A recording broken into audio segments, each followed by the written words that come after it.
'Stranger things' the final episode almost 2 hours run టైమ్‌తో నెట్‌ఫ్లిక్స్‌లో stream అవుతున్న విషయం మనందరికీ తెలిసిందే. యూఎస్‌లో థియేటర్‌లో రిలీజ్ చేశారు. మన దగ్గర కూడా థియేటర్‌లో రిలీజ్ చేస్తే బాగుండనుకున్నా కానీ, ఫైనల్ ఎపిసోడ్ చూసిన తర్వాత అర్థమైంది చేయందే మంచి పనయిందని. ద ఫైనల్ ఎపిసోడ్ నాకు నచ్చిందా లేదా అంటే దానిపైన నాకైతే మిక్స్డ్ ఫీలింగ్స్ ఉన్నాయి. ఎందుకంటే 5 సీజన్స్ నుంచి క్రియేట్ చేసిన హైప్ అంతా ఈ ఒక్క ఎపిసోడ్‌తో చెడగొట్టారనిపించింది. వెక్నాని అంత పవర్‌ఫుల్‌గా చూపించి పట్టుమని 10 నిమిషాలు కూడా ఫైట్ చేయకుండా చంపేస్తారు. అదేందో ఏమో!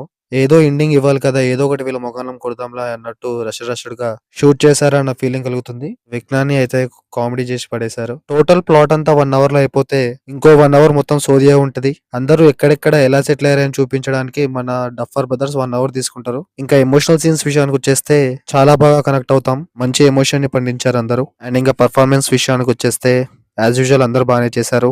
అండ్ టెక్నికల్‌గా కూడా చాలా బాగుంది పవర్‌ఫుల్‌గా. ఇంత మంచి షోకి ఇలాంటి వీక్ ఎండింగ్ నాకంత సాటిస్ఫైయింగ్‌గా అనిపియలేదు. అండ్ మీకు ఈ ఎండింగ్ నచ్చిందా లేదా అనేది కామెంట్‌లో చెప్పండి. అండ్ మన ఛానెల్‌ని సబ్స్క్రైబ్ చేసుకొని నన్ను ఎంకరేజ్ చేస్తారని కోరుకుంటూ థాంక్ యూ. జై హింద్.